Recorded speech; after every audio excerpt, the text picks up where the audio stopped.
Alhamdulillahi Rabbil Alamin Wabihi nasta'inu ala umuri dunya waddin.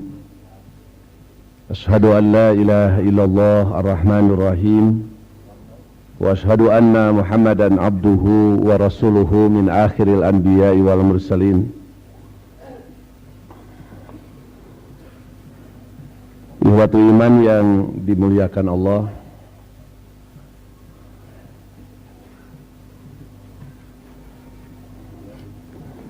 banyak SMS yang saya terima yang meminta saya pagi ini menginformasikan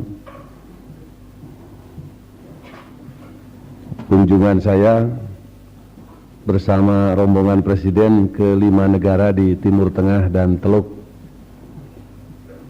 Tapi saya kira semua itu sudah ada di media massa.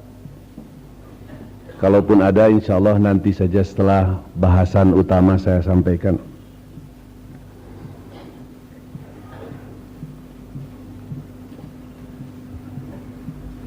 Topik pembicaraan kita pagi ini menyangkut masalah keimanan kita kepada hari kiamat.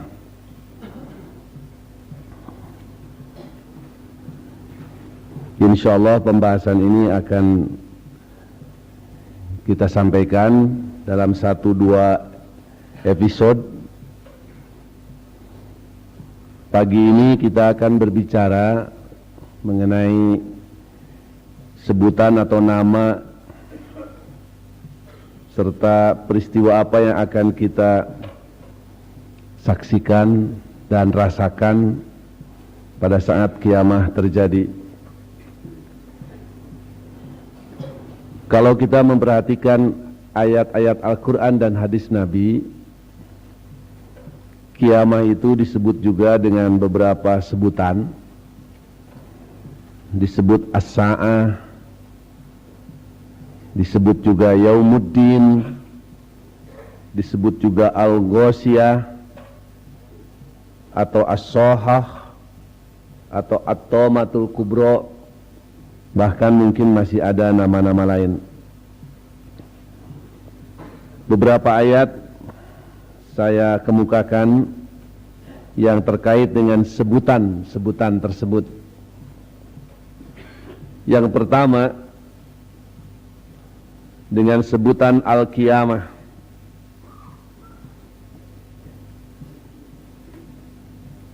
Ada surat khusus malah namanya surat Al-Qiyamah.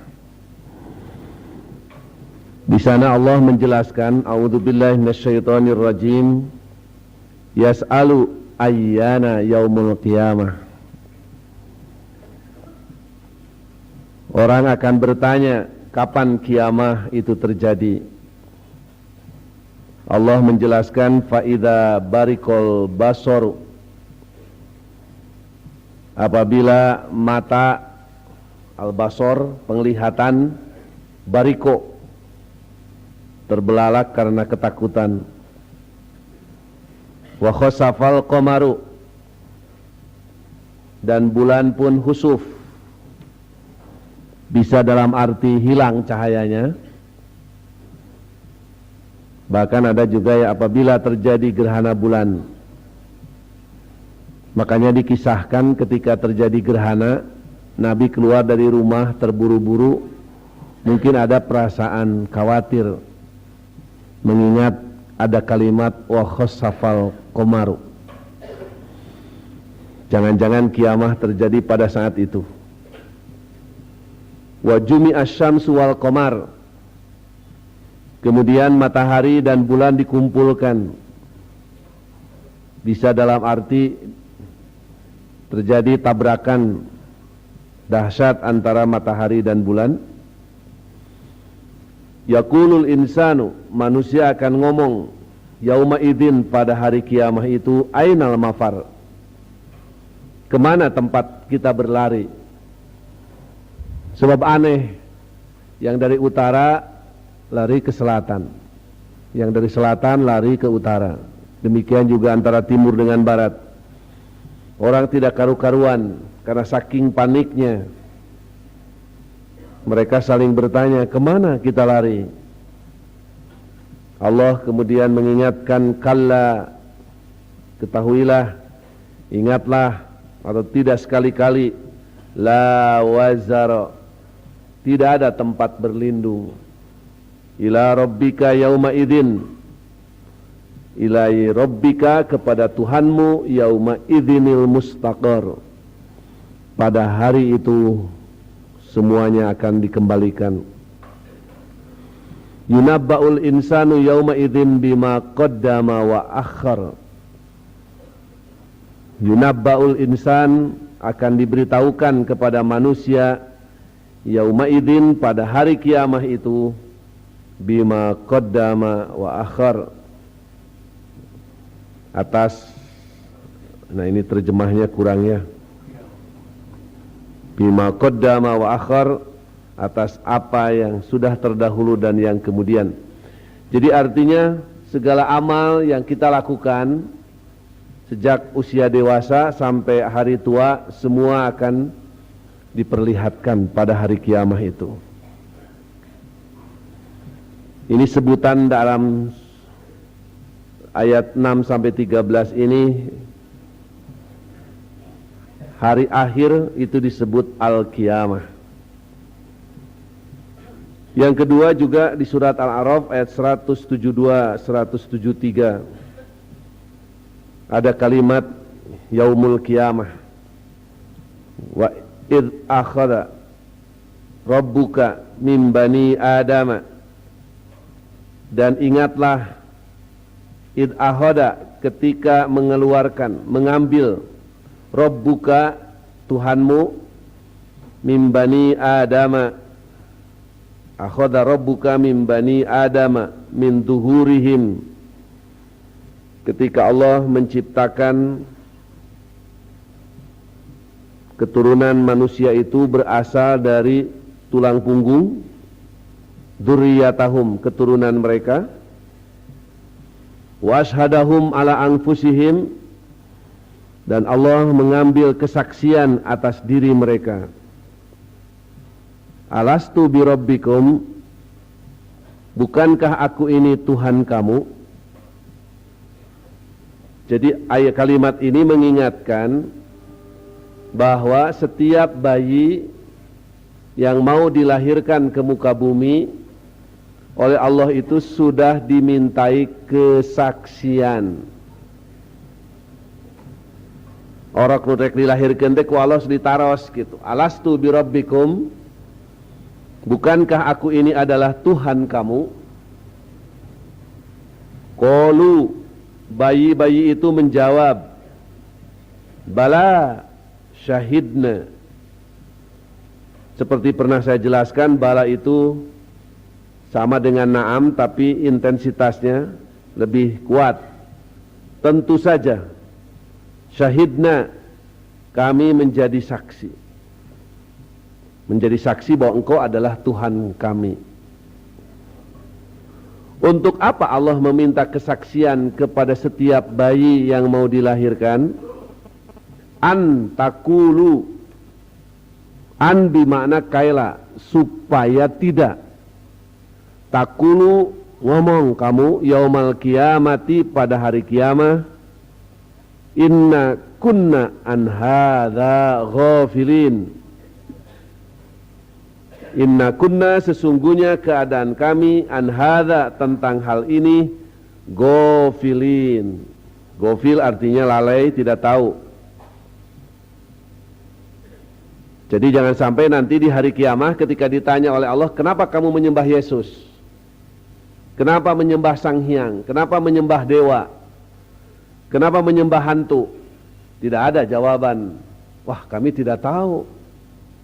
Kan waktu sebelum lahir sudah aku mintai kesaksian. Bukankah aku ini Tuhan kamu?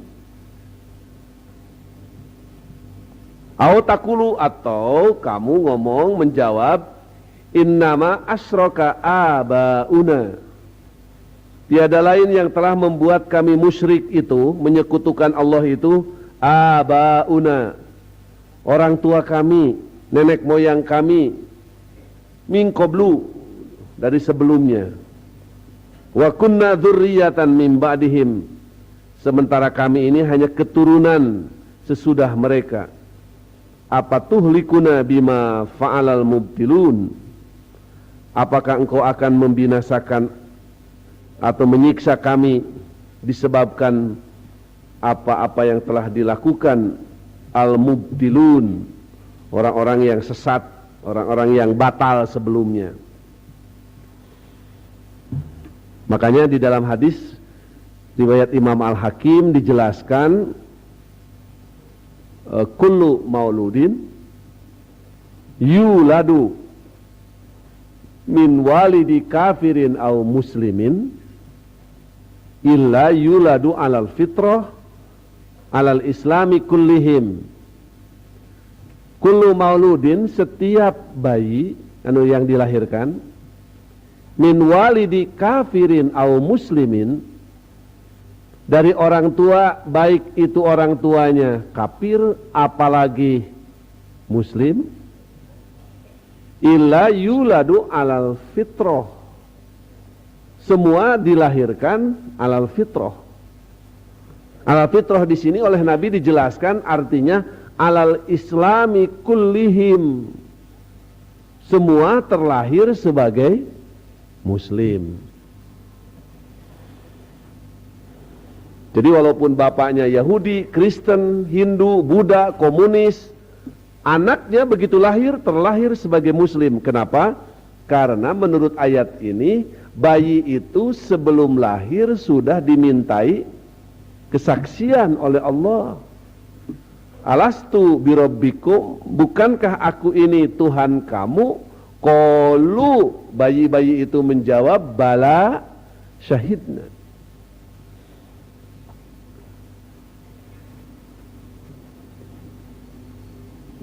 Makanya kalau ada yang nanya, Bapak sudah baca syahadat belum?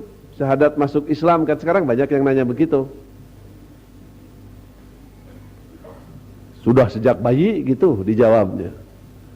Sebelum lahir sudah syahadat. Sebab sekarang banyak yang mendesak dengan pertanyaan, bukankah rukun Islam yang pertama adalah syahadat? Betul. Bukankah Abu Bakar, Umar baca syahadat di depan Rasulullah? Benar. Kenapa Anda tidak melakukan hal yang sama dengan Abu Bakar dan Umar? Karena Abu Bakar dan Umar setelah lahir sudah musyrik dulu, kafir dulu, menyembah berhala. Begitu datang Islam, kembali lagi masuk Islam. Maka di sana ada proses pengucapan 2 kalimat syahadat. Tapi sahabat-sahabat yang terlahir dari keluarga Abu Bakar, Umar setelah Islam datang, tidak ada cerita mereka mengucapkan 2 kalimat syahadat di hadapan Nabi. Karena pada hakikatnya mereka seperti hanya Abu Bakar, Umar juga terlahir berdasar ayat ini sudah dalam ajaran tauhid, alal fitrah alal islami kullihim, sudah sebagai muslim semuanya juga, kata Nabi.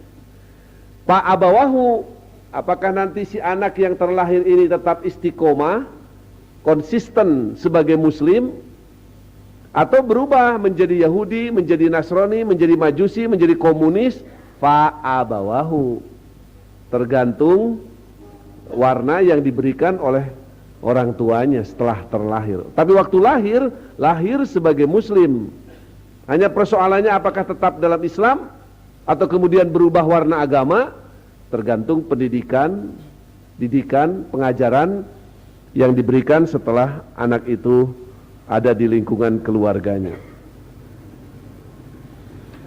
2 ayat ini menyebut kata yaumal qiyamah.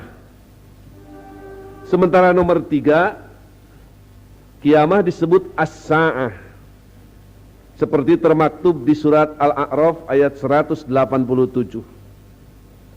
Yas'alunaka anis sa'ati. Pada yaumul kiamah tadi di atas itu kalau diterjemahkan itu hari dibangkitkan. Qoma yakumu kiamatan, kiaman, berdiri, bangkit. Artinya dibangkitkan setelah dimatikan.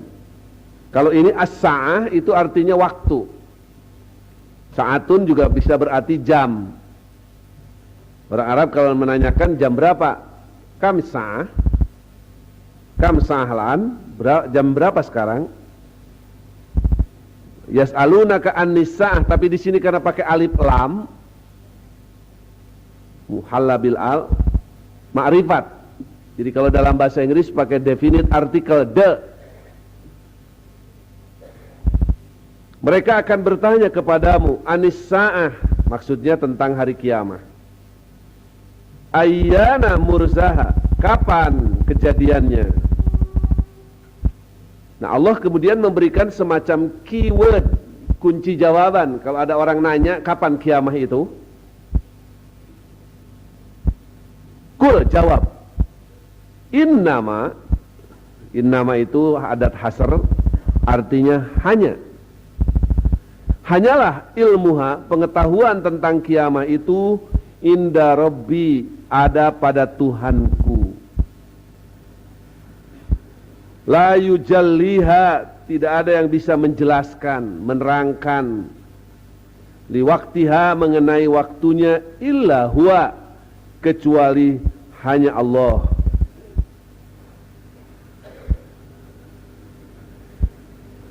Jadi dengan kata innama menunjukkan tidak ada seorang pun yang tahu. Di kita kan sering beredar selebaran kiamat akan terjadi tahun sekian. Ini katanya hasil ngimpi, wadul itu.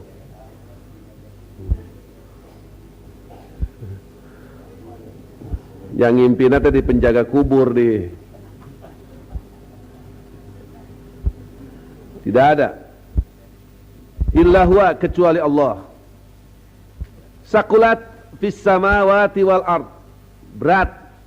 Sakulat itu berat. Berat artinya peristiwanya sangat dahsyat. Fis samawati wal ard, di langit dan di bumi. La ta'tikum, tidak datang kepada kamu kiamat itu illa baghtatan, kecuali mendadak. Saking mendadaknya digambarkan dalam hadis, orang yang sedang makan mau memasukkan makanan ke mulut, belum juga sampai terjadi kiamat. Pedagang yang sudah menghamparkan kain memperlihatkan kepada pembeli, kemudian mau melipat kain itu, sebelum tangan dengan tangan sampai, terjadi kiamat. Orang yang habis mengeringkan kolam, mau menutup bes dengan cocoknya, belum juga masuk, baru ngawahan, sudah terjadi kiamat. Itu yang disebut dengan baghtatan.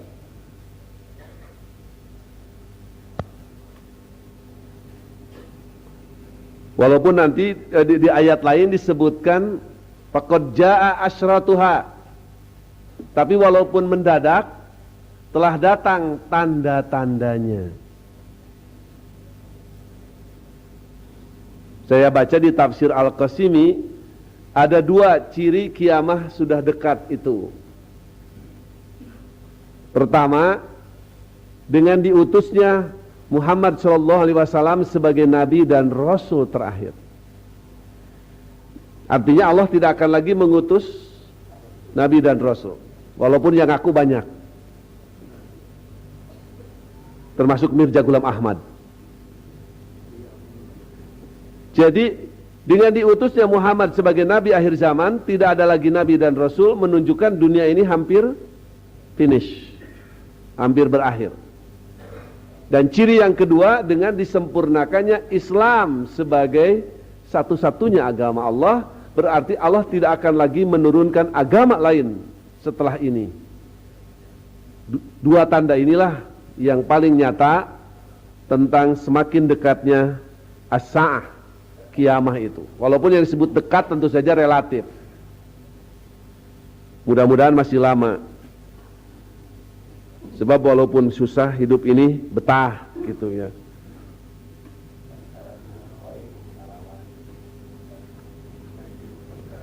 Yas'alunaka, mereka bertanya kepada engkau ka'annaka hafiyun, seolah kamu Muhammad mengetahuinya, anha, tentang kiamah itu. Kul, jawab, innama ilmuha indallah. Sekali lagi, tiada lain, hanyalah pengetahuan tentang kiamah itu ada pada Allah. Walakin aktsaron nas la ya'lamun, tetapi kebanyakan manusia tidak mengetahuinya. Kan kita sering sekali ini mendapatkan penjelasan, baik baca sendiri maupun hasil mendengar, tentang akan adanya hari kiamah, sebuah hari yang tidak pernah ada dalam kalender manapun, tapi pasti itu terjadi.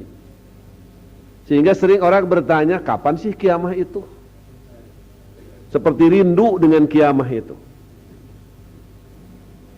Sampai pernah di zaman Nabi juga ada sahabat datang kepada Nabi hanya untuk menanyakan, ya Rasulullah, mata sa'ah? Rasulullah, kiamah itu kapan sih? Rasulullah malah balik nanya, wa ma'adad talaha, nanya-nanyain kiamah, memang kamu sudah siap apa menghadapi kiamah? Kalau kiamah terjadi besok lusa, apa yang sudah kamu persiapkan? Si sahabat itu menjawab, hubbullah wa rasulahu, saya sudah menyiapkan diri menghadapi kiamah dengan cara mencintai Allah dan Rasulnya. Nabi menjawab, anta ma'a man ahbabta. Nabi tidak menjawab kapan kiamah sesuai dengan permintaan dia, tapi malah Nabi menegaskan, kamu di hari kiamah akan bareng dengan orang-orang yang kau cintai. Artinya kalau kamu mencintai Rasul, di akhirat akan bareng dengan Rasul. Tapi kalau kamu menyukai Abu Jahal, di akhiratnya juga dengan Abu Jahal.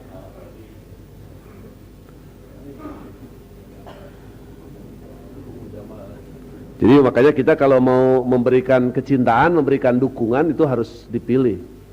Ya. Tapi jangankan di akhirat, di dunia juga memang anta ma'ahman ahbabta. Anak kita karena senang dengan boneka, tidur juga dengan boneka. Kalau orang senang badminton kan, yang menggantung di dinding apa? Raket. Kok di mana-mana. Orang senang mancing, nu ngajejer jejer kan, nu diobrolkeun epan.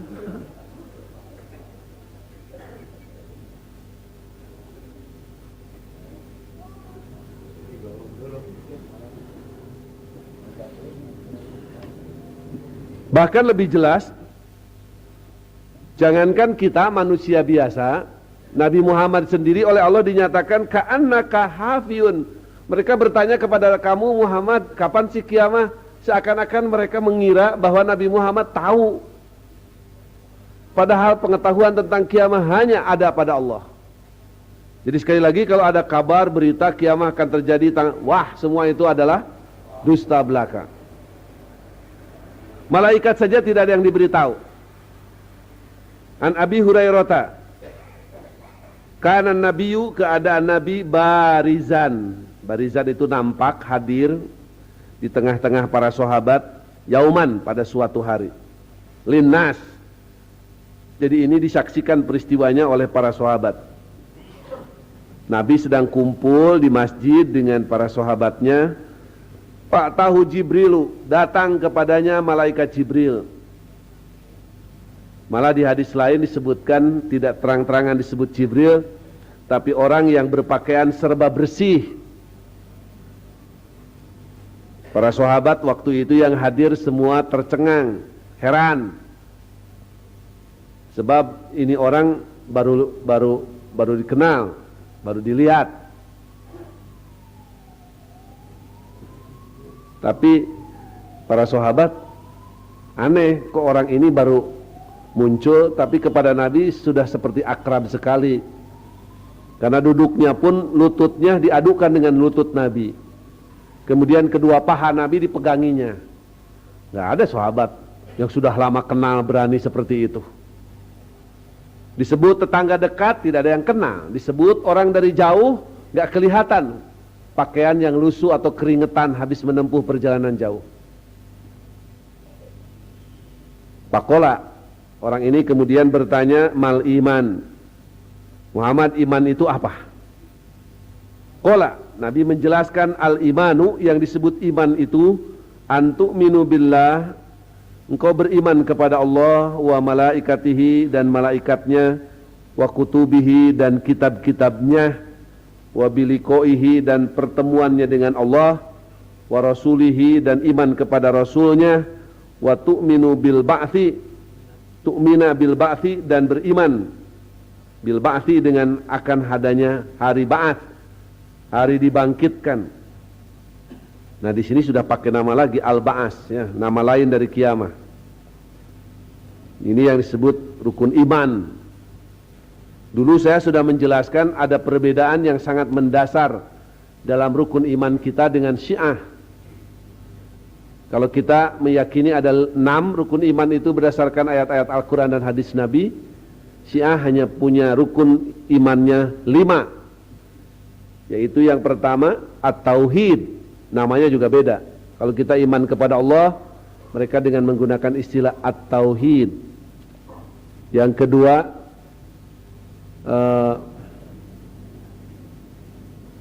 al-adalah, keadilan Allah. Kalau kita memasukkan al-adalah, keadilan Allah itu sebagai sifat Allah, orang Syiah malah memasukkannya sebagai rukun iman tersendiri. Kemudian an-nubuwah, kenabian, iman kepada Nabi. Yang keempat al-imamah. Jadi iman kepada imam itu termasuk rukun iman. Makanya mereka sangat taat. Di Iran misalnya sekarang itu yang namanya presiden, siapa namanya? Ahmadinejad itu hanya pelaksana, sebab yang lebih berkuasa sebenarnya kelompok yang disebut wilayatul faqih, kepemimpinan para ulama di bawah Ali Khamenei. Kemudian yang kelima al-ma'ad, iman kepada hari kiamat. Jadi tidak disebut iman kepada malaikat, tidak disebut iman kepada kitab, dan iman kepada qada dan qadar. Itu perbedaan yang sangat mendasar. Artinya perbedaan Sunni dengan Syiah itu bukan lagi perbedaan masalah furu'uddin, masalah fikih, tetapi lebih menyangkut masalah usuluddin, masalah akidah. Kemudian kola, malaikat itu bertanya lagi, mal Islam, Muhammad, Islam itu apa? Qala, Nabi menjelaskan al-islamu, yang disebut Islam itu anta'budallaha, engkau beribadah kepada Allah, wala nusrika bihi syai'a, dan tidak menyekutukannya dengan sesuatu pun, wa tuqimas shalah, mendirikan salat, wa tu'diyaz zakata, dan menunaikan zakat, al-mafrudota, yang diwajibkan, wa tasuma ramadhana, dan engkau saum di bulan Ramadan. Qala, lalu bertanya lagi, mal ihsan, apa ihsan itu? Qala, Nabi menjawab, anta'budallaha, engkau beribadah kepada Allah, ka'annaka tarahu, seolah-olah engkau melihatnya, melihat Allah. Fa illam takun tarahu, walaupun engkau tidak melihatnya, fa innahu yaraka, sesungguhnya Allah melihat engkau. Itu yang disebut ihsan itu. Sama dengan istilahnya dengan sebutan muraqabah. Jadi hidup merasa selalu diawasi. Di kita pernah ada istilah waskat, pengawasan melekat. Tapi karena memang pengawasnya juga perlu diawasi, jadi tidak jalan. Malah saking takutnya dengan pengawas, ya akhirnya main suap juga gitu supaya aman. Yang pasti harus dilakukan sebenarnya waskat itu dalam pengertian pengawasan malaikat, ya, bukan pengawasan melekat. Pengawasan malaikat yang ditugaskan oleh Allah, sehingga orang menjadi hati-hati dalam bersikap dan bertindak. Nah, yang terkait dengan kiamah ini yang terakhir, qala Jibril bertanya, mata sa'atu? Kapan Muhammad kiamah? Di sini pakai kata as-sa'ah. Qala, Nabi menjawab, mal mas'ul anha, tidaklah yang ditanya tentang kiamah itu bi'a'lama minas sa'il, lebih mengetahui dari yang ditanya, dari yang bertanya. Artinya, jangankan yang ditanya, yang nanya pun tidak tahu gitu. Jangankan saya Muhammad sebagai nabi, Anda saja sebagai malaikat, orang weruh, tidak tahu kapan kiamah itu akan terjadi. Wa sa'uhbiruka an asratiha, dan aku akan memberitahukan tentang tanda-tandanya. Jadi hadis ini lebih memperjelas, mempertegas kalimat dalam firman Allah tadi bahwa tidak ada yang mengetahui kapan kiamah kecuali hanya Allah. Nomor 5 masih ayat tentang as-sa'ah. Yas'alunakan nasu, manusia akan bertanya kepada engkau anis-sa'ah, tentang as-sa'ah, kiamah. Qul, jawab, innama ilmuha indallah. Tiada yang mengetahui, tidak ada pengetahuan tentang kiamah. Pengetahuan tentang kiamah hanya ada pada Allah. Wa ma yudrika, dan tahukah engkau, la'alla sa'ata takunu qoriban, jangan-jangan boleh jadi la'alla itu, kiamah itu sudah dekat. Malah di dalam hadis Nabi mengatakan, innama baqa'ukum fi masalafa qablakum minal umam kama baina sholatil asri ila ghurubis syamsi. Kalau diumpamakan hari dari zaman Nabi Muhammad sampai hari kiamah itu ibarat antara asar dengan maghrib, antara asar dengan terbenamnya matahari. Memang hadis itu menjelaskan bahwa batas akhir waktu sholat asar adalah terbenamnya matahari. Dan terbenamnya matahari itu pertanda masuknya waktu sholat maghrib. Tapi dari hadis itu juga diistinbat, sisa waktu kalian umat Islam itu dari umat-umat sebelum kamu, kalau diibaratkan hari, kata Nabi, seperti antara asar dengan maghrib. Artinya umur dunia itu kalau diibaratkan hari seperti antara asar dengan maghrib. Asar itu zaman siapa?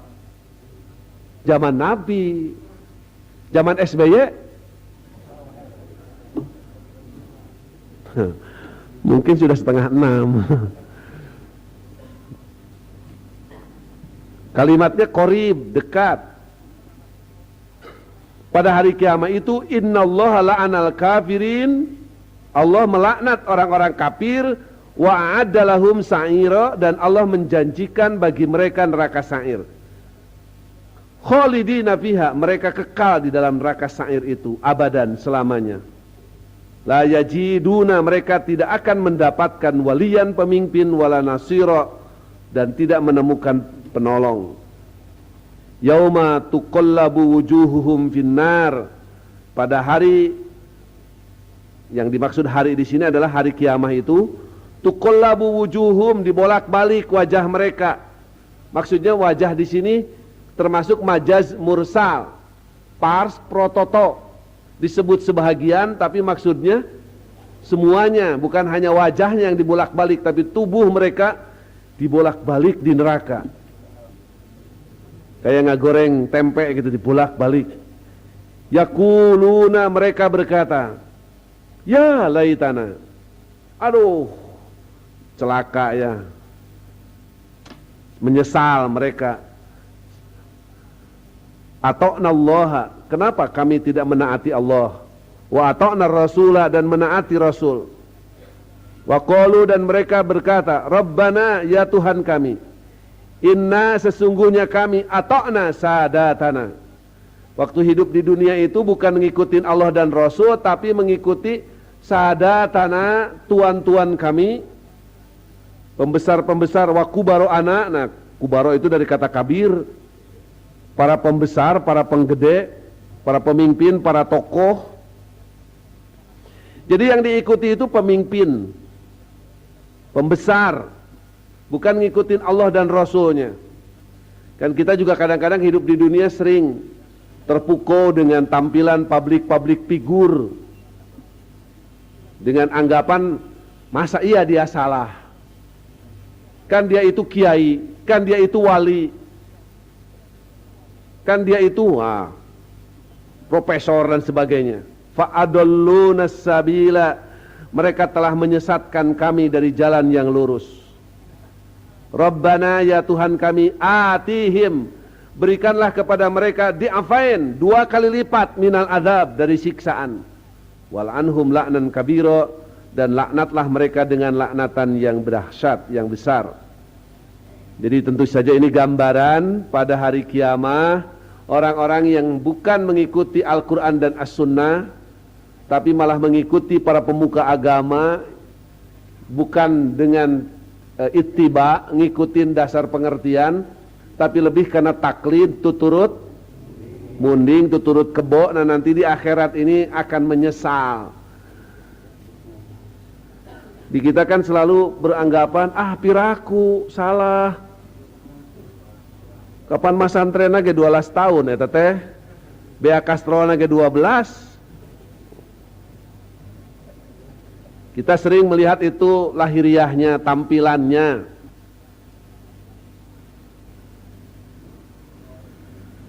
Jadi tetap saja kita memang harus dituntut harus punya ilmu agar tidak termasuk kelompok yang taklid tadi.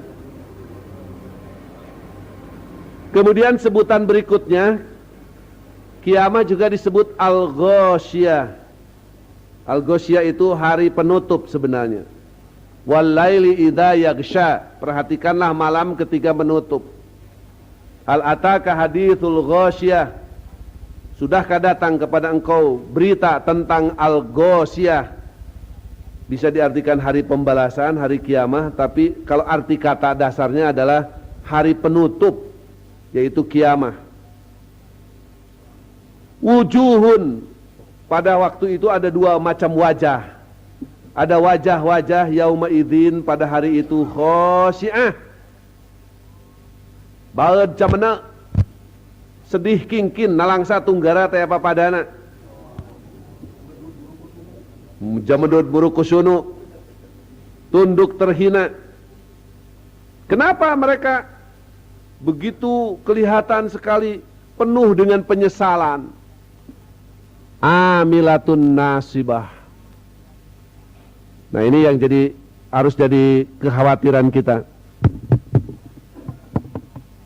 Mereka sudah beramal capek. Halo. Jadi sudah beramal nasibah, payah, capek, sudah beramal banyak, tapi tasla naron hamiyah, mereka dimasukkan ke dalam neraka yang panas. Jadi ini kelompok yang capek gawe teka pake, sudah beramal banyak tapi dimasukkan ke dalam neraka. Ya, kalau orang ketika hidup di dunianya sudah kafir, tidak beramal soleh, masuk nerakanya juga wajib. Kalau tidak wajib juga wajar, minimal wajar. Yang kita harus khawatir itu sudah beramal banyak tapi masuk ke dalam neraka. Ini kerugian yang sangat besar. Tusko, mereka akan diberi minum di neraka itu, min ainin, dari mata air aniyah yang sangat panas. Diberi minum air mendidih. Laisa lahum, tidak ada bagi mereka ta'amun, makanan, illa min dhari', kecuali kayu yang berduri, macam pohon salak gitu. La yusminu, yang tidak membuat gemuk. Kabeureyan anu puguhnya di paraban cucuk mah. Wala yughni min ju', dan tidak melepaskan dari kelaparan.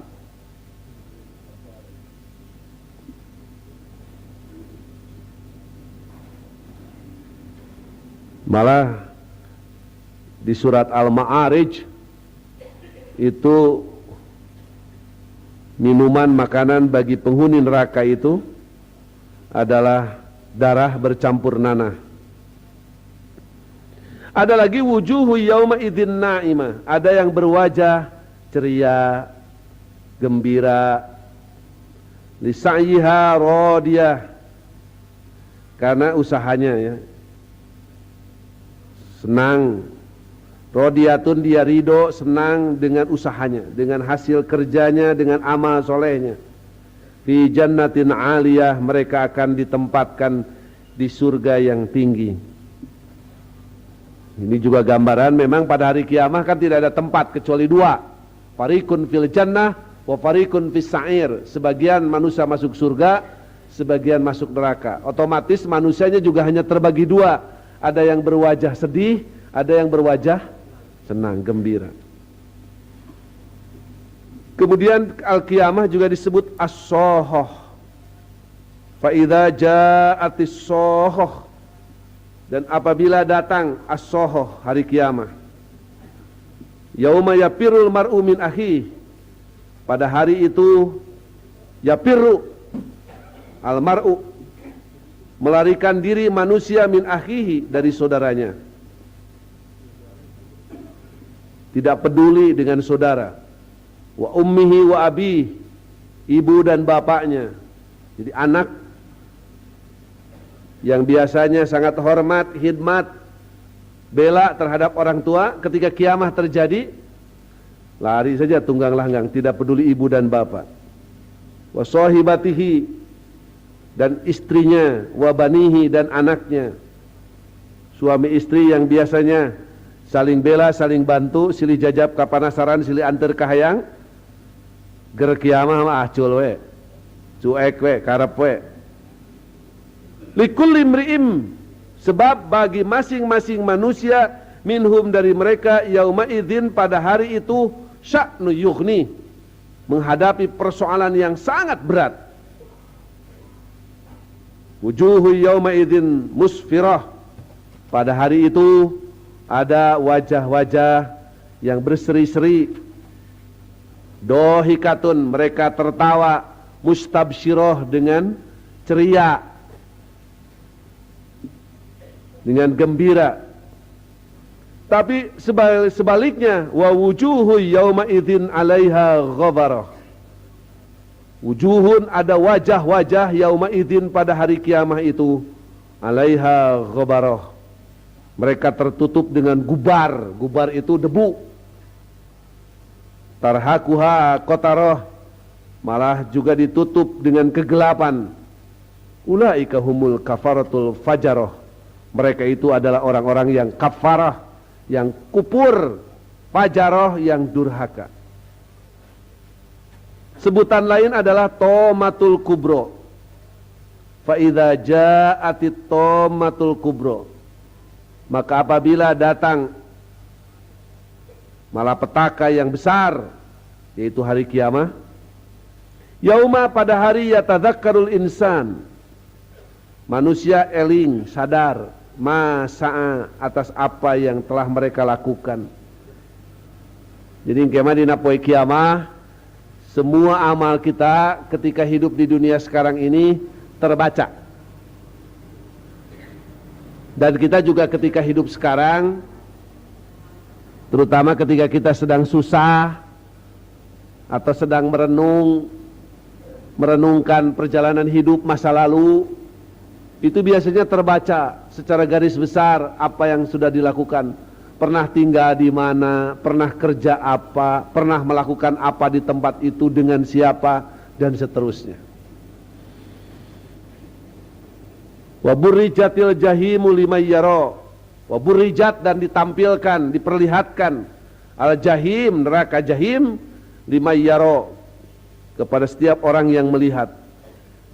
Fa amma man tagha, adapun orang-orang yang melampaui batas, wa atharal hayatad dunya, dan lebih mengutamakan kehidupan dunia, melupakan akhirat, fa innal jahima hiyal ma'wa, sesungguhnya neraka jahanam adalah tempat kembalinya.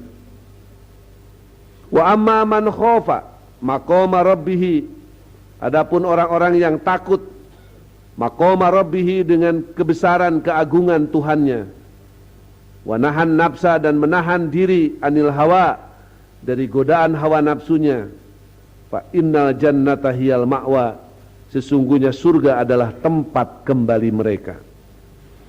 Jadi secara umum kita bisa menyimpulkan dari nomor ini bahwa ada beberapa sebutan buat hari kiamat. Yang kedua, tergambar bahwa pada saat hari kiamat itu, karena tempatnya hanya ada dua, yaitu surga dan neraka, manusia pun terbagi dua. Ada yang berwajah senang gembira, ada yang berwajah susah, sedih, penuh penyesalan. Yang pertama, ansauban, kata Sauban, soal waktu, karena tadi juga soal waktu kiamat tidak ada yang tahu kecuali hanya Allah. Yang ada dan bisa kita baca di dalam Al-Quran dan hadis yang sahih bukan mengenai timingnya, waktu kiamat, tetapi yang ada adalah penjelasan mengenai peristiwa-peristiwa apa yang akan kita saksikan dan peristiwa-peristiwa apa yang akan kita rasakan dan jalani. Saya ambil dari surat At-Takwir. Kiamat akan terjadi idza syamsu kuwirat, apabila matahari kuwirat, digulung, maksudnya cahayanya dipadamkan. Kita semua tahu bahwa matahari ini termasuk jenis bintang, benda angkasa yang mempunyai cahaya sendiri. Bintang yang terdekat ke bumi. Dari bumi ke matahari itu konon kabarnya rata-rata jaraknya 1.53 juta kilometer, maaf. Dari bumi ke matahari itu, karena kan garis orbit bumi itu bentuknya tidak bulat tetapi opal. Nah, kalau di rata-rata sekitar 150 juta kilometer. Kalau tidak percaya silakan ukur lagi.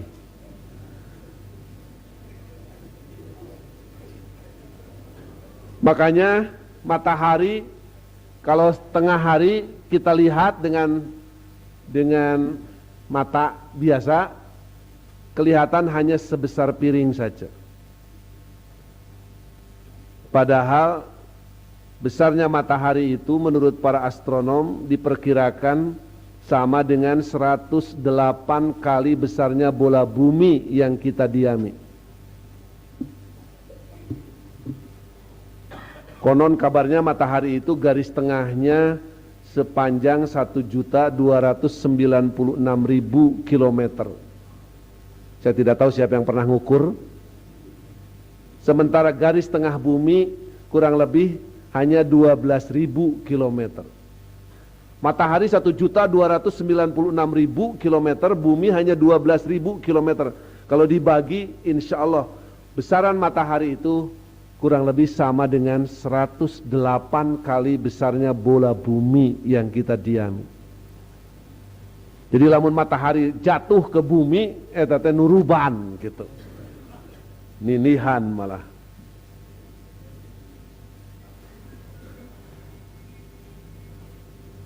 Bagian paling luar dari matahari disebut lapisan korona. Di kita jadi merek sedan, Toyota Corona. Saudaranya Corolla dan Corodok. Itu diperkirakan panasnya mencapai 6.000 derajat Celcius. Sama dengan panas inti bumi, lapisan barisfir dari bumi kita ini. Kemudian di matahari ada juga yang disebut dengan lapisan prominence, jilatan api, lentaban sana. Itu ada yang ketinggiannya mencapai 1 juta kilometer. Jilatan api di matahari. Bagian tengah matahari itu disebut lapisan fotosfer. Diperkirakan oleh para ilmuwan panasnya mencapai sekitar 50 juta derajat Celcius. Air yang mendidih di panci itu paling 100 derajat Celcius. Cobian bujur keemkeun. Insya Allah jadi sop bujur. Ya.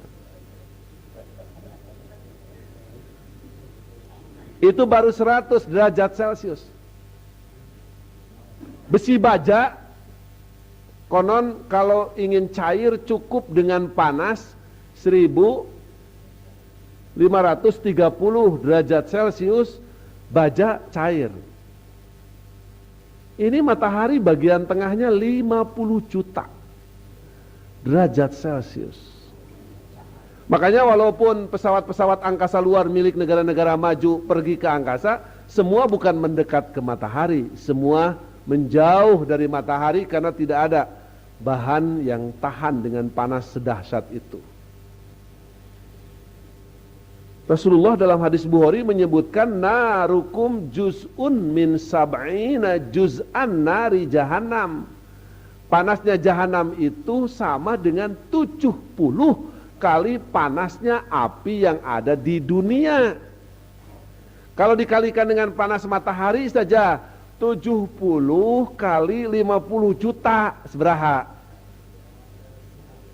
Engkewe di bumi ngetangna.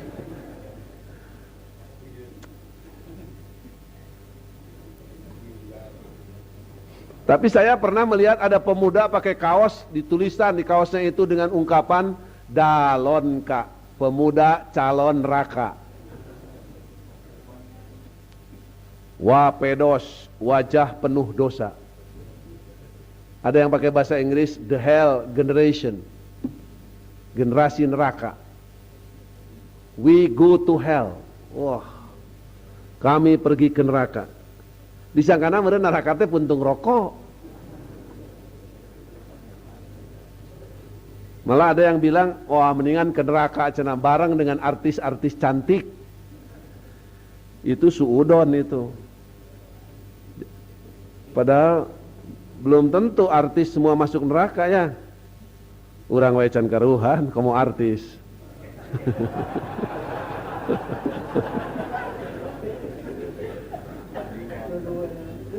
Tapi yang pasti dengan siapapun yang namanya celaka tidak enak gitu kan.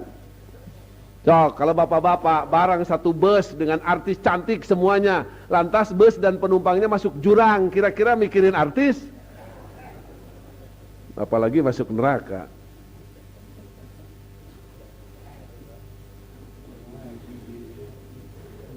Yang jadi pertanyaan dalam benak dan pikiran kita, mungkinkah matahari akan padam? Seperti dikatakan dalam ayat ini, idza syamsu kuwirat. Tentu saja jawabannya bukan masalah mungkin dan tidak mungkin, tapi pasti. Karena ini beritanya bukan dari Quran, tapi dari Al-Quran. Seorang astronom Amerika bernama Profesor Dr. Ganow dalam sebuah artikel pernah menjelaskan hasil peneropongan melalui teleskop Di matahari itu selain ada tadi, ada yang disebut lapisan korona, prominence, fotosfera, ada yang disebut dengan sunspot. Sun matahari, spot noda. Di kita ada green spot. Nah, noda hijau, titik hijau. Di matahari ada noda-noda hitam, nuktotus sauda kalau dalam bahasa Arabnya. Kata Profesor Gano, itu noda-noda hitam di matahari itu paling kecil sama dengan luasnya benua Afrika. Titik hidung sagede benua Afrika tak gitu. Paling kecil. Dan itu adalah bagian-bagian matahari yang sudah padam. Yang jadi pertanyaan, kenapa harus padam? Tentu saja bukan kenapa padam, tapi kenapa matahari menyala. Kata Profesor Gano, matahari menyala beda dengan bumi karena di matahari ada yang disebut, ada bahan bakar yang disebut oleh dia dengan sebutan atom hidrogen. Seperti lampu patromak bisa menyala karena ada bahan bakar yaitu minyak tanah. Ketika minyak tanahnya habis, maka lampu patromak juga mati, padam. Tapi di Quran juga surat Nuh ayat 16 di nomor 10 itu ada kalimat wa ja'alal qamara, dan Allah telah menjadikan bulan fihinna, pada bulan itu nuron, ada cahaya. Wa ja'ala syamsa, dan Allah menjadikan asyamsa, matahari, sirojan. Ini dibuang ada cibehnya. Kalau dalam ilmu bayan itu kasyiroj asalnya. Allah menjadikan matahari seperti lampu. Kita kalau membaca ayat ini paling berpikir seperti lampu itu hanya dari segi menerangi ruangan yang asalnya gelap jadi terang. Rupanya orang lain macam Profesor Gano tadi berpikir lebih jauh, seperti lampu bukan hanya dari segi terangnya saja, tapi seperti lampu juga dalam aspek sama membutuhkan bahan bakar. Kalau lampu butuh minyak, matahari juga butuh bahan bakar, dan itu yang diketemukan adalah yang disebut dengan atom hidrogen. Jadi sebenarnya indikasi ke arah matahari itu padam sekarang pun sudah nampak. Di matahari itu kalau kita lihat melalui teleskop, karena matahari juga berputar, wasyamsu tajri li mustaqarri laha, dalam ayat lain matahari juga berputar pada garis putarnya, seperti bumi juga berputar, matahari juga berputar. Jadi kalau kita mengamati dengan seksama melalui teleskop, akan kelihatan di matahari itu ada bagian-bagian yang sudah menghitam. Itu adalah bagian matahari yang sudah padam. Yang kedua, wa idan nujumun kadarat. Apabila an-nujum dari jamak dari kata najmun. Najmun bintang, nujum bintang-bintang. Kita sering mendengar ada istilah ahli nujum. Itu tukang rama nasib berdasarkan bintang. Sebenarnya ramal itu juga dari kata romala, artinya pasir.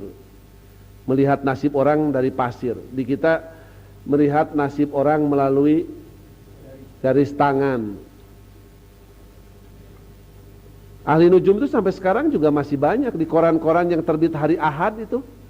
Terutama yang termasuk Yellow Paper, koran-koran murahan, tabloid.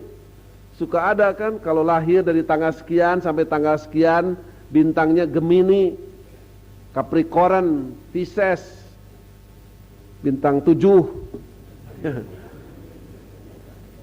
Nasibnya minggu ini begini. Hanya sekarang istilahnya bukan lagi ahli nujum, tapi disebutnya astrolog. Kalau astronomi itu ilmu tentang bintang, tentang falak, orangnya disebut astronom. Kalau tukang ngeramal berdasar bintang disebut astrolog, dan ilmunya disebut astrologi. Boleh dibaca? Boleh, tapi tidak boleh dipercaya. Kok suka pas? Ya memang kalimat-kalimatnya dibikin supaya pas. Kalau minggu pertama kan biasanya ditulis keuangan hebat karena baru gajian. Tapi kalau minggu kedua, ketiga kalimatnya itu keuangan hati-hati mengeluarkan uang. Tapi kalau sudah minggu keempat keuangan seret, ya pas memang.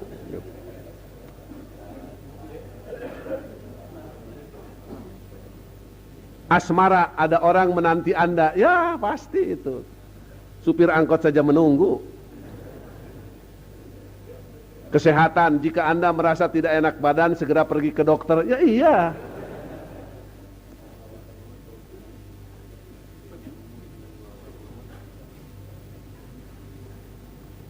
Apabila an-nujum, bintang-bintang, inkadarat. Inkadarat itu artinya hancur, bertabrakan, berjatuhan. Bintang-bintang itu oleh Allah juga dikelompok-kelompokkan.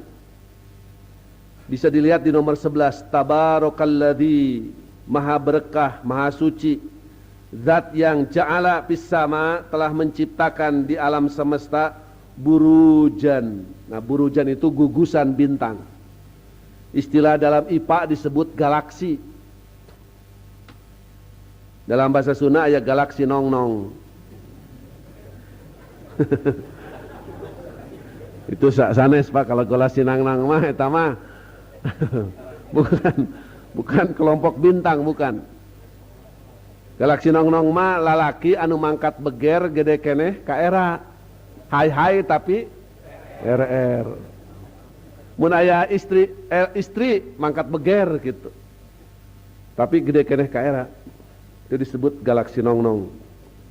Mun aya lalaki ngaliwat teh lumpat nyumput, tapi terus ditoong gitu.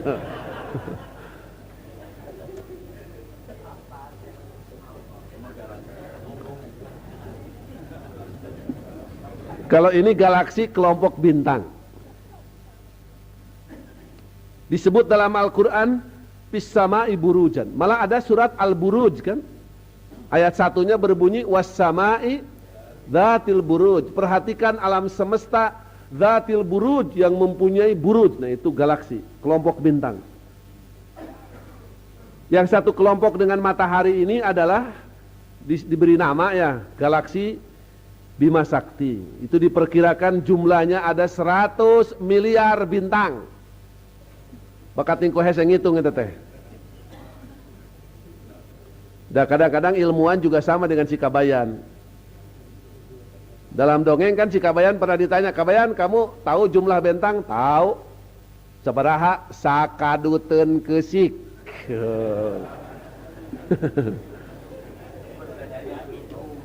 Sabaraha Kabayan keusik sakadut? Hitungnya ku sia cenah.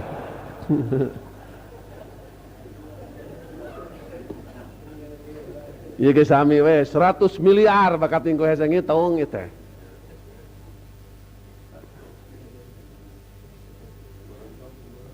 Yang jelas setelah matahari, saya baca dalam sebuah artikel, bintang yang terdekat ke bumi itu ada 11. Yang dimaksud terdekat itu perjalanannya kurang dari 10 tahun cahaya. Yang pertama adalah bernama Proxima Centauri. Itu jarak dari bumi 4,28 tahun cahaya. Yang kedua Alpha Centauri A dan B itu sama 4,35 tahun cahaya. Dan yang ke-11 itu namanya bintang Ross, 9,5 tahun cahaya. Itu dianggap bintang-bintang yang terdekat ke bumi, yang jaraknya diperkirakan di bawah 10 tahun cahaya. Yang terjauh dalam satu galaksi saja, dalam satu kelompok, itu diperkirakan mencapai 63.000 tahun cahaya. Peneropong bintang terbesar yang sudah ada, yang ada di Mount Flomar, California, itu sudah bisa melihat bintang yang jaraknya dari bumi sekitar 5 juta tahun cahaya. Jadi ngitungnya sudah bukan dengan kilometer lagi, tapi pakai tahun cahaya. Kan cahaya itu 1 detik 300.000 kilometer. Jadi kalau 1 menit cahaya tinggal ngalikeun we 60 detik kali 300.000 kilometer. Kalau 1 jam cahaya berarti 60 menit kali 60 detik kali 300.000 kilometer. Kalau 1 tahun cahaya itu berarti 365 seperempat hari kali 24 jam kali 60 menit kali 60 detik kali 300.000 kilometer. Ini 500 juta tahun cahaya. Wah. Moal asup karena kalkulator oge lah pokona mah.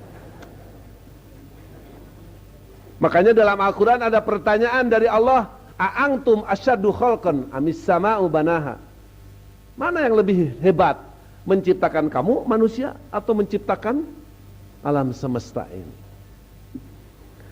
Nah, bintang-bintang yang banyak ini kan jenisnya juga istilahnya ada yang disebut dengan asteroid sekarang ramai ya. Asteroid itu adalah planet.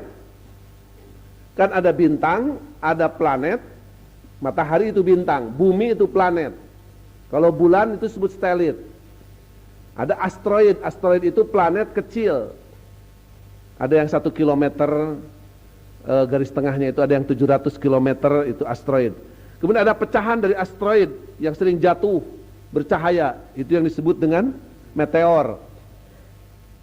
Di kita sering disebut dengan bintang jatuh. Ada yang sampai ke bumi tapi umumnya sudah hancur ketika bergesekan dengan udara. Belum ada lagi bintang komet, bintang berekor. Nah, itu semua nanti pada hari kiamat akan bertabrakan satu sama lain. Gini saja logikanya, Pak. Kalau kepalan tangan saya yang kiri ini ibarat matahari, kemudian tangan kanan saya bumi, kan bumi ini mengelilingi matahari.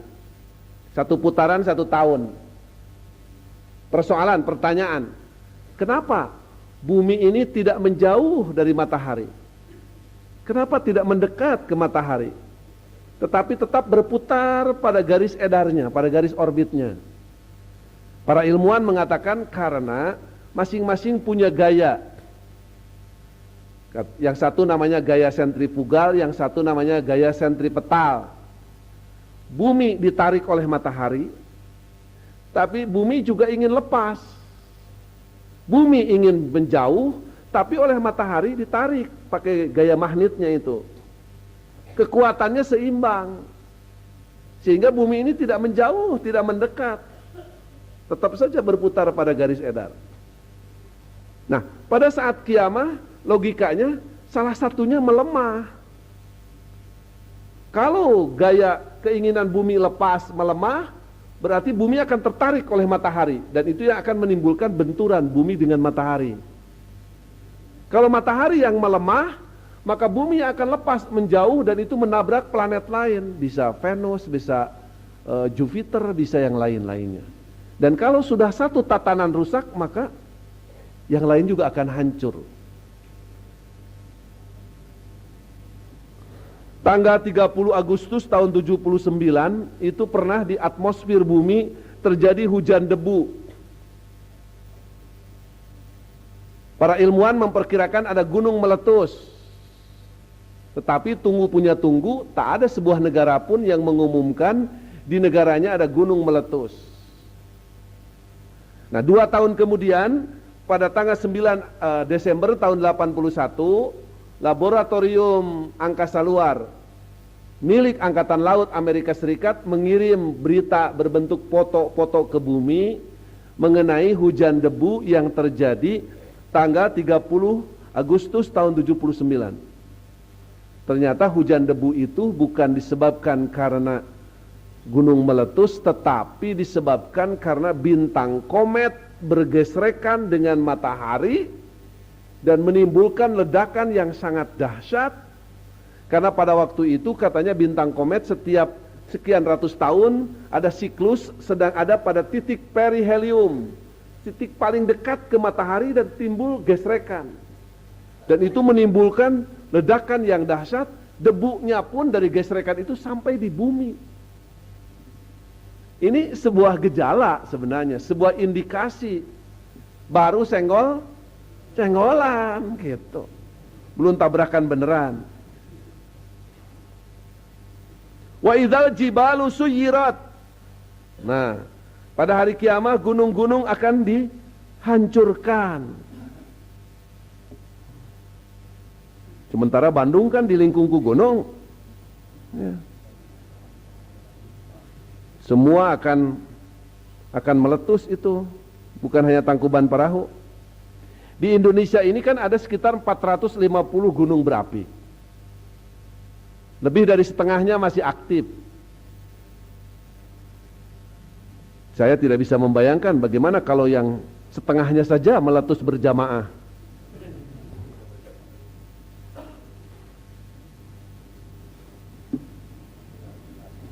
Wah, tidak bisa dibayangkan. Saya mencatat, membaca gunung yang cukup dahsyat di Indonesia letusannya adalah pertama Gunung Tambora. Itu selama 200 tahun tercatat dalam Guinness Book of Record sebagai the great volcanic eruption in history. Gunung yang paling dahsyat letusannya itu. Gunung Tambora itu di Pulau Sumbawa. Itu pernah meletus, asalnya gunung itu ketinggiannya sekitar 4.000 meter dengan garis tengah 60 km. Tahun 1815 meletus dengan sangat dahsyat. Bahkan diperkirakan kekuatannya sama dengan 6 juta kali ledakan bom atom. 92.000 orang tewas, padahal penduduk waktu itu masih sangat terbatas. 4 kerajaan terkubur di Pulau Sumbawa itu. 4 kerajaan, ada yang menyebut 3 kerajaan, yaitu Tambora, Sanggar, dan Kerajaan Pekat. Itu terkubur antara 2 sampai 3 meter akibat sedimentasi, endapan. Menimbulkan kawah selebar 7 km dengan kedalaman 1.500 meter, kalderanya itu, panjang kelilingnya 16 km. Debunya itu sampai sejarak 1.300 km. Yang namanya Jawa Tengah, Kalimantan itu ditutup dengan abu tebal setinggi di atas 1 cm. Dentumannya itu terdengar sampai jarak 2.600. Jadi dengan jelas bisa didengar di kota Jakarta sekarang. Bahkan benua Eropa dan Amerika itu mengalami masa-masa 2 tahun tidak ada musim panas. Disebutnya itu the year without summer. Timbul musim dingin karena atmosfer udara diselimuti oleh debu yang tebal, awan yang hitam. Hujan pun turun, airnya itu hitam. Hujan turun di Jawa Timur, Madura, Sulawesi, Maluku waktu itu. Jadi tahun 1815 sampai 1816 Eropa pun tidak mengalami musim dingin.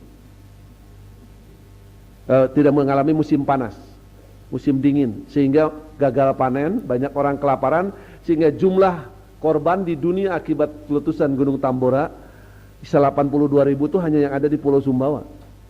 Di luar itu tidak tercatat akibat efek dari letusan gunung tersebut.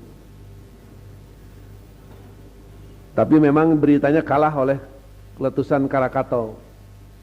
Karena Krakatau belakangan terjadi tanggal 27-28 Agustus tahun 1883, sementara Tambora tahun 1815. Jadi catatan sejarahnya lebih banyak mengenai Krakatau. Waktu Krakatau meletus itu menimbulkan gelombang tsunami setinggi 36 meter. Korban jiwanya memang karena penduduknya waktu itu masih sedikit juga, sekitar Lampung dan Jakarta, Banten itu tercatat sekitar 36.000 orang.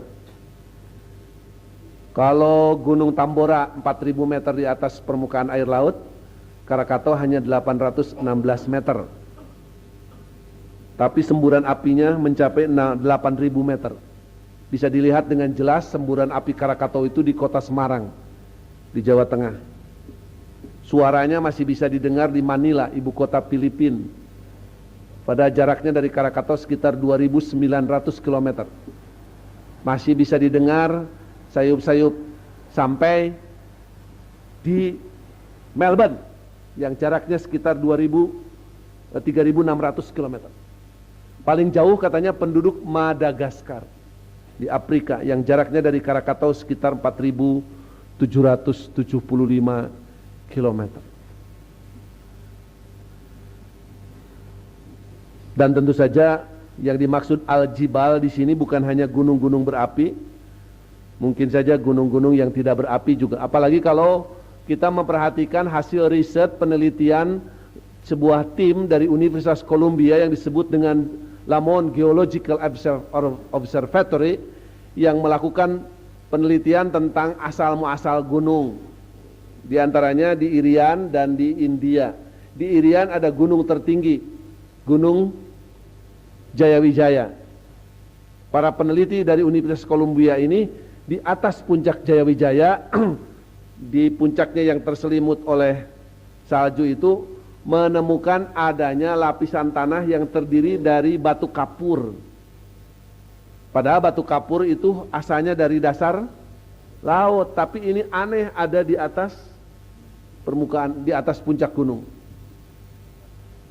Kemudian di India, di pegunungan Himalaya juga mereka menemukan adanya fosil. Fosil itu tulang belulang yang sudah menjadi batu.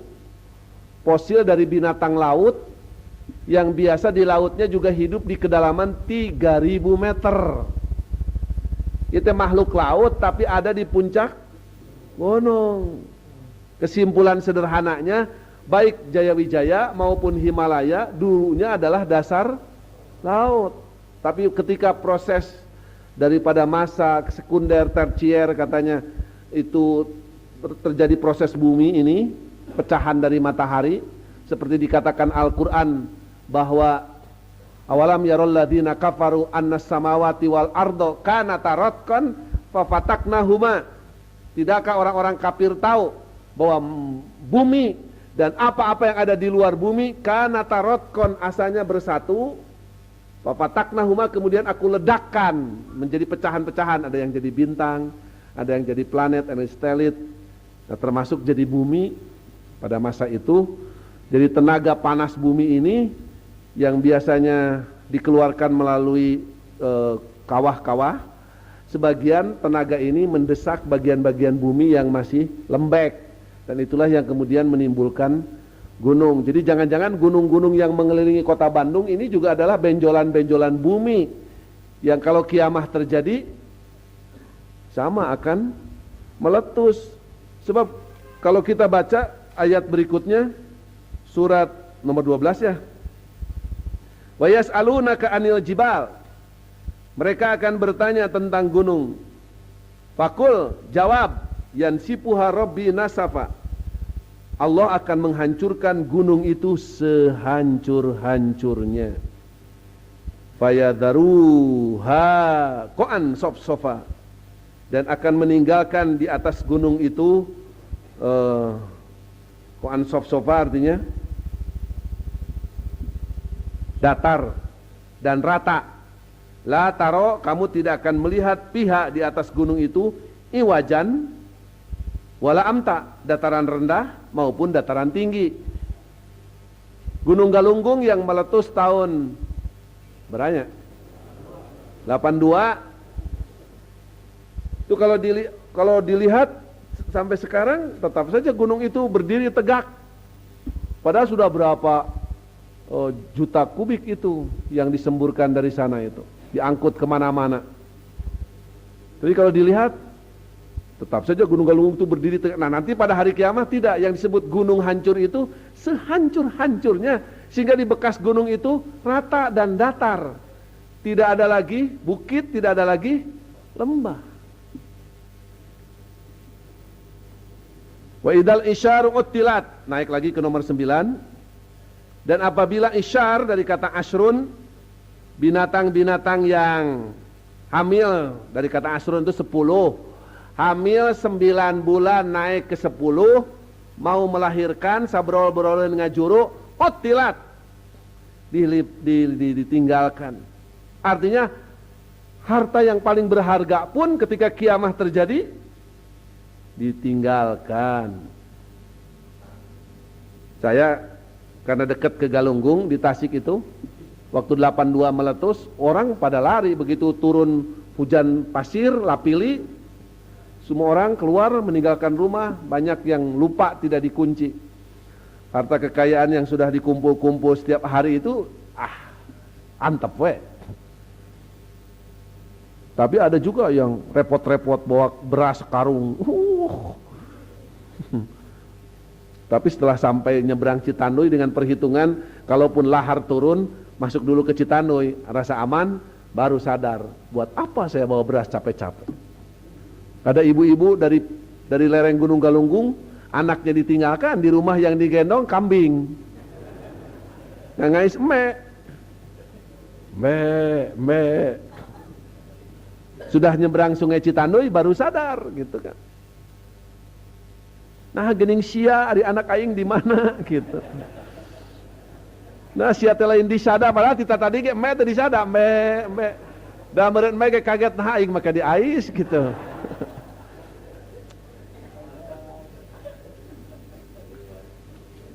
Memang kalau dibaca surat nomor 13 di halaman 4, ya ayyuhan nasu taqu rabbakum, wahai manusia bertakwalah kepada Tuhan kamu.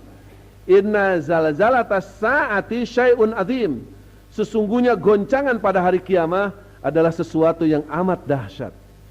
Yauma tarawunaha, pada hari itu kamu akan melihat, menyaksikan, tadhalu kullu murdiatin amma arda'at. Ibu-ibu yang sedang menyusui bayinya, dibanting saja bayinya itu. Wa tad'u kullu dzati hamlin hamlaha. Ibu-ibu yang sedang hamil juga melahirkan sebelum waktunya. Primatur semuanya. Nu 3 bulan borosot, nu 5 bulan burusut, nu 6 bulan bereset gitu. Sudah tidak memikirkan lagi bayi yang dilahirkan. Sudah tidak lagi memikirkan betapa sakitnya melahirkan. Wa taron nasa sukaro, dan kamu akan melihat manusia itu kayak orang mabuk, orang yang teler. Bukan melihat, malah akan merasakan ya. Wa mahum bisukaro, padahal mereka itu sebenarnya tidak mabuk. Walakin adzaballah syadid, walakinna adzaballah syadid, tetapi disebabkan karena azab Allah yang sangat dahsyat. Jadi wajar kalau pada saat itu terjadi kepanikan. Apalagi ini hanya sekedar unta yang mau melahirkan, sapi yang mau melahirkan. Wa idzal wuhushu husyirat. Nah, kembali ke nomor 9. Dan apabila al-wuhush, binatang-binatang buas, husyirat, dikumpulkan. Makanya dulu ada yang menafsirkan, katanya kiamat akan terjadi apabila sudah banyak kebun binatang. Kenapa? Karena di kebun binatang dikumpulkan binatang-binatang buas. Bukan. Jadi binatang buas pun pada hari kiamat semua ketakutan. Tidak berani harimau menerkam kambing. Gitu. Wa idzal biharu sujjirat, dan apabila laut dipanaskan, artinya airnya mendidih naik ke atas daratan, menggenangi daratan. Itu bisa terjadi pertama karena angin. Ya, air laut bisa dinaikkan ke daratan karena angin yang kencang, puting beliung, angin topan. Seperti yang terjadi pada tahun 77 ya. India dan Bangladesh itu pernah diterpa angin dahsyat, air diputar terus naik ke tengah daratan. Itu diperkirakan sekitar 30.000 orang dinyatakan hilang, mati. Atau kita sering melihat sekarang ada nama-nama badai dengan nama-nama perempuan ya. Ada badai Katrina, ada apa lagi?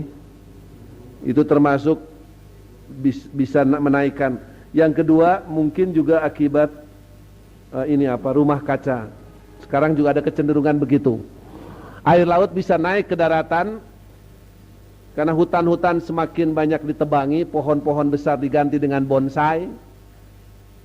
Gas karbon dioksida atau monooksida yang dihasilkan oleh pernapasan manusia, oleh cerobong asap pabrik, oleh knalpot kendaraan bermotor yang mestinya diolah oleh tetumbuhan, dalam proses asimilasi karbon tidak ada yang memproduksi karena tumbuh-tumbuhannya ditebangi, digunduli hutannya, maka gas karbon ini naik ke angkasa membentuk semacam lapisan kaca. Makanya bumi kita ini sekarang sering disebut dengan rumah kaca.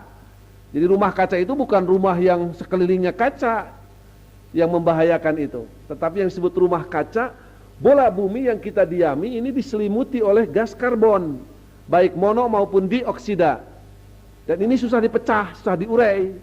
Cahaya matahari bisa masuk ke bumi.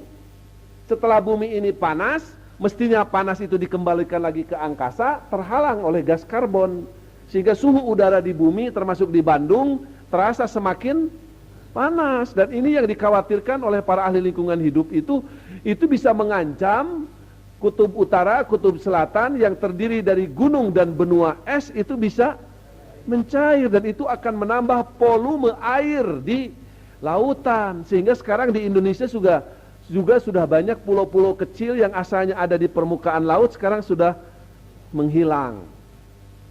Malah beberapa waktu yang lalu kerajaan Inggris mengerahkan beberapa pesawat helikopternya untuk memantau gerak sebuah pulau es, ya, dengan lebar 40 kilo, panjang 60 kilo, bergerak itu lepas ke tengah lautan, ke laut lepas, dipantau karena takut membahayakan pelayaran. Itu akibat rumah kaca itu, efek rumah kaca. Atau Nabi juga menyebutkan kan, inna syamsa la tadnu yaumal qiyamah. Matahari pada menjelang hari kiamat akan mendekat ke bumi. Logikanya, jalan pikirannya kalau matahari mendekat ke bumi itu juga akan menimbulkan panas. Sehingga kutub dua-duanya akan mencair dan itu akan menambah volume air. Dan kemana lagi kalau bukan menggenangi daratan. Malah saya pernah membaca sebuah artikel yang dikutip dari majalah The Sea, majalah tentang laut yang diterbitkan di Perancis. Para ahli lingkungan hidup memperkirakan kalau bumi ini datar dan rata, tidak ada gunung dan lembah, air laut bisa naik setinggi 400 meter di atas daratan. Hanya pertanyaannya, kapan bumi ini datar dan rata, tidak ada gunung dan lembah? Mereka tidak tahu, hanya perhitungan saja, kalkulasi ilmiah. Tapi kalau merujuk tadi ke nomor 12, ketika kiamat terjadi gunung-gunung pada meletus sehingga bumi ini menjadi datar dan rata, tidak ada lagi bukit, tidak ada lagi lembah, apa yang diperkirakan oleh para ahli kelautan itu bisa jadi kenyataan. Air laut sujirot, naik di atas daratan setinggi 400 meter. Jadi kita orang Bandung jangan merasa aman jauh dari laut. Atau disebabkan karena letusan gunung seperti Krakatau meletus, itu menimbulkan gelombang tsunami setinggi 36 meter. Bahkan konon kabarnya waktu gunung Krakatau meletus, seluruh pantai di seluruh dunia tergenang gelombang pasang akibat letusan Krakatau. 5 jam itu sudah sampai di Australia, 6 jam sampai di Sri Lanka, 10 jam ombak itu sudah sampai di Madagaskar, 12 jam sudah sampai di Aden, Arab Saudi, 13 jam kemudian sudah sampai di Cape Town, Afrika Selatan, dan 17 jam kemudian pantai Amerika di Cape Horn itu juga sama, terendam air laut gara-gara letusan satu Krakatau. Apalagi kalau gunung itu meletus bareng. Jadi wa idzal biharu sujirat, bisa naik itu laut ke daratan. Wa idzan nufusu zuwijat, apabila jiwa-jiwa dipasang-pasangkan. Ada yang mengartikan jiwa-jiwa itu dipasangkan maksudnya roh dengan jasad disatukan lagi. Tapi ada juga yang menafsirkan nufusu zuwijat itu dikelompok-kelompokkan. Yang soleh dengan yang soleh, yang durhaka dengan yang durhaka. Calon ahli surga ngumpul dengan ahli surga. Calon penghuni neraka ngumpul dengan penghuni neraka. Wa idzal mau'udatu su'ilat bi ayyi dzanbin qutilat, dan apabila anak yang dikubur hidup-hidup ditanya disebabkan dosa apa yang mereka dibunuh. Tentu saja menurut para ahli tafsir yang akan ditanya bukan anaknya. Ini hanya litawabih, nyeceleh. Sebenarnya yang akan ditanya itu orang tuanya. Jadi kenapa anak kamu dibunuh? Tentu saja akan ditanya bukan hanya orang tua yang membunuh jasmaninya seperti di zaman jahiliyah, tapi kita juga kalau membunuh rohani anak kita, tidak dikenalkan dengan ajaran Islam, tidak dididik menjadi anak yang soleh, kita juga akan dipinta pertanggungjawaban. Inilah beberapa keterangan tentang nama, waktu, dan peristiwa-peristiwa apa yang akan kita saksikan pada saat kiamah terjadi. Mudah-mudahan dengan keyakinan akan ada harinya hari kiamah, ini membawa pengaruh yang sangat kuat terhadap perilaku kita sehari-hari.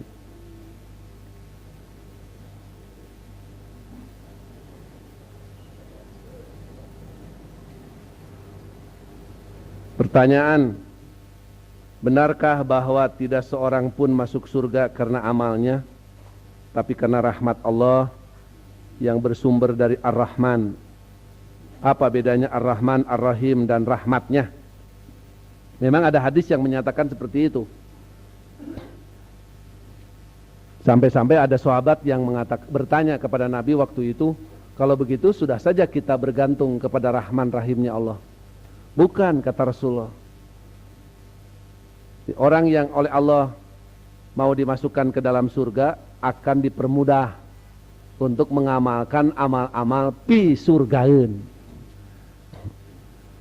Jadi artinya tidak semata-mata hasil usaha dan ikhtiar manusia. Sementara perbedaan antara Ar-Rahman, Ar-Rahim itu sama pada prinsipnya. Sifat-sifat Allah yang menunjukkan maha welas, maha asih. Dan rahmat itu adalah orang, kalau orang diberi rahmat artinya orang yang diberi kasih sayang Allah. Sebalik dari rahmat itu laknat.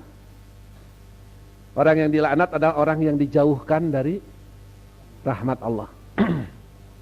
Ia tidak bisa keluar dari maksiat kecuali maksud lagi ke dalam kemaksiatan. Hesek rek bager teh. Sadar ayeuna mah rek soleh, menang sapoe solehna teh. Masuk lagi ke dalam maksiat, maka itu orang sudah dijauhkan dari rahmat. Artinya sudah dekat dengan laknat. Bolehkah kita beriktikaf di luar Ramadan? Tidak diketemukan keterangan Nabi melakukan iktikaf dalam istilah fikih kecuali hanya di bulan Ramadan, itu pun 10 hari terakhir dari bulan Ramadan.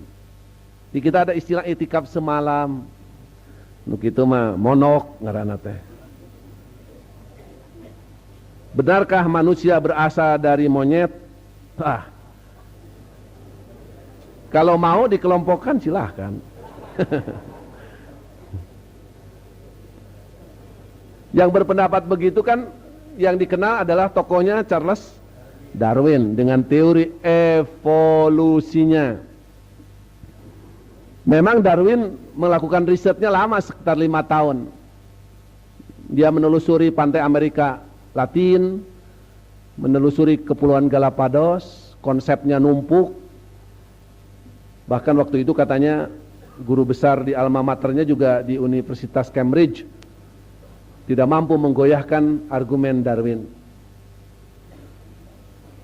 Tapi saya kira sekarang menurut para biolog, teori Darwin itu sudah termasuk teori mati. Karena dengan 2 pertanyaan saja sudah susah menjawab. Hukum alam kan namanya sunnatullah itu tidak berubah. Demikian yang bisa saya sampaikan. Terima kasih, mohon maaf. Wassalamualaikum warahmatullahi wabarakatuh.